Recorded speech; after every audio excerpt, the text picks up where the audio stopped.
మాది మహబూబాద్ జిల్లా బయ్యారం మండలం చోకలతండ బాణుత్ రవి సన్న ఫకీరా మోతీ సీడ్ బాగుంది. ఇక్కడ మాధవ నర్సతండ ఉప్పలపాడు నర్సతండ పెట్టారు. మేము వచ్చినాం. ఈ తయో సీడు నేనే 8 సంవత్సరాల కాలం నేనే చేస్తున్నా. బాగుంది సీడు. ఒక్క చెట్టుకు వచ్చేసి మాత్రం కేజీ చిల్లర ఉన్నాయి కాయలు, కేజీ చిల్లర ఉన్నాయి. నాకు నచ్చింది అంటే నేనే పెడుతున్నా, నాకు నచ్చింది కదా. నేనే 8 సంవత్సరాల కాలం నుండి నేను స్వయంగా తయో సీడే పెడుతున్నా.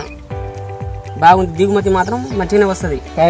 కాయ సైజ్ మాత్రం మంచిగా ఉంది. మచ్చ కూడా లేదు, ఏ మాత్రం కూడా లేదు మచ్చ. కలర్ ఎక్సలెంట్ ఉంది. ఓకే, ఎక్దమ్. నల్లి ఎక్కడ కనిపించదా నీకు? నల్లి లేదు.